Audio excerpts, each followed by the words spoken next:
নাসিরউদ্দিন, শুনলাম তুমি নাকি মানুষকে ঠকিয়ে বেড়াচ্ছ।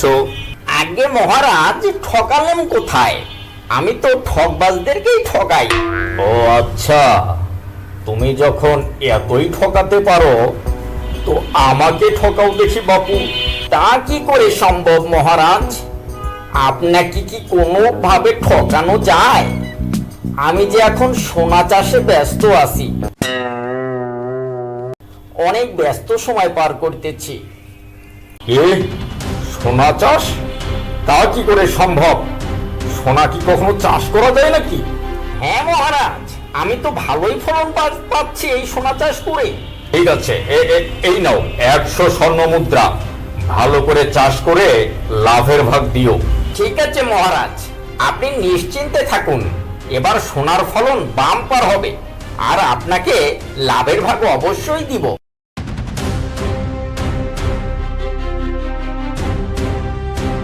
গিন্নি, আরে গিন্নি, রাজাকে ঠকিয়ে 100 স্বর্ণ মুদ্রা নিয়ে এসেছি, আর আমাকে বলেছে রাজাকে নাকি ঠকাতে পারবো না। হ্যাঁ হ্যাঁ, শোনো, আমি বলি, এই 100 স্বর্ণ মুদ্রা তুমি লুকিয়ে রাখো তাড়াতাড়ি। এই নাও।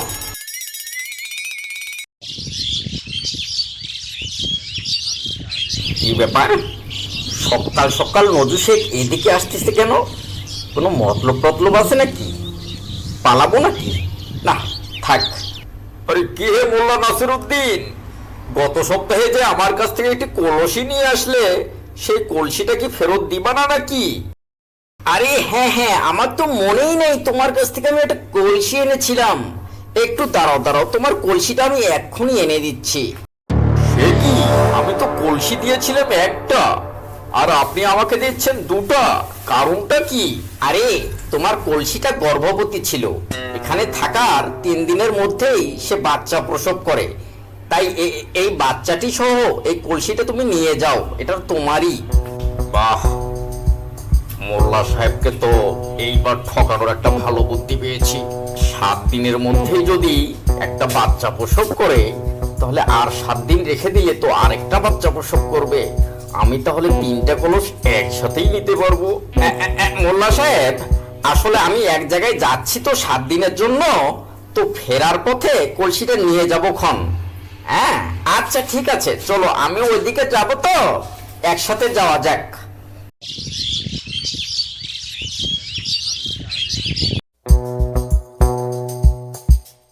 মোল্লা সাহেব, আমার কলস আমাকে ফেরত দিন, সময় হয়ে গেছে, আমার কলস এখন লাগবে। হায় হায়, কি যে বলি তোমাকে, তোমার কলস তো বাচ্চা প্রসব করতে মারা গেছে। কি তামাশা হচ্ছে নাকি আমার সাথে? কলস আবার বাচ্চা প্রসব করতে মারা যায় নাকি? কি বলো হে নাসিরউদ্দিন, তোমার মাথা কি ঠিক আছে? কি আর বলি, কলস যদি বাচ্চা প্রসব করতে পারে, তাহলে কলস তো বাচ্চা প্রসব করার সময় মারাও যেতে পারে। এটা তো অস্বাভাবিক কিছু নয় হে। ঠিক আছে, আমি বুঝতে পারছি আপনি আমাকে ঠকাচ্ছেন। আমিও এর ঝাল তুলব। আমি আজকেই যাব রাজার দরবারে বিচার দিতে, দেখি তারপর কত ধানে কত চাল।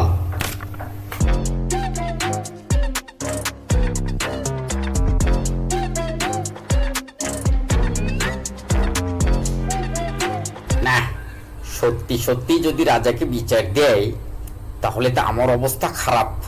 এমনিতে রাজাকে একবার ঠকিয়ে আছি। না, ওই নজু শেখের আগেই রাজার কাছে যাই, দেখি কিছু একটা হেরফের করে আসতে পারি কিনা।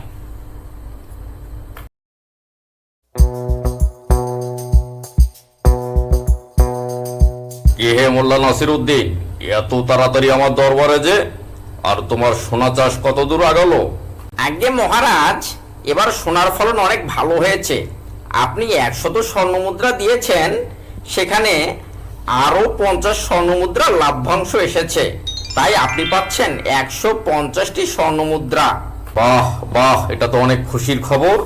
শোনো মোল্লা নাসিরউদ্দিন, তোমাকে আমি 1000 স্বর্ণ মুদ্রা দিচ্ছি। এইবার খুব ভালো করে চাষাবাদ করো, এইবার ফলন যেন অনেক ভালো হয়। আপনি কোনো চিন্তা করবেন না মহারাজ, এবারও ইনশাল্লাহ ফলন অনেক ভালো হবে। আপনি 1000 স্বর্ণমুদ্রা একটু তাড়াতাড়ি দিন, আমি আজই কাজে লেগে যাব, দ্রুত ফলন হবে। এই নাও, এই নাও 1000 স্বর্ণমুদ্রা। তাড়াতাড়ি যাও, চাষাবাদ করো, এবার যেন সোনার ফলন আরো দ্বিগুণ লাভ হয়।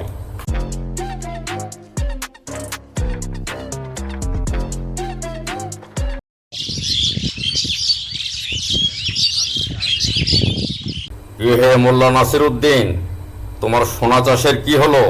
3 দিন তো পার হয়ে গেল দেখছি, তোমার কোনো খোঁজ খবরই নাই। আজ্ঞে মহারাজ, আসলে হয়েছে কি, এবার সব ফসল নষ্ট হয়ে গেছে। কি? তুমি কি আমার সাথে ইয়ার্কি মারো? ফসল আবার নষ্ট হয় নাকি? এটা ছলছতরি করলে হবে না, এত ছলছতরি করলে হবে না নাসির সাহেব। আমার 1000 স্বর্ণমুদ্রা আমাকে এক্ষুনি ফেরত দাও। সে কি মহারাজ, লাভ হলে লাভের ভাগ নিবেন, আর লস হলে লসের ভাগ নিবেন না?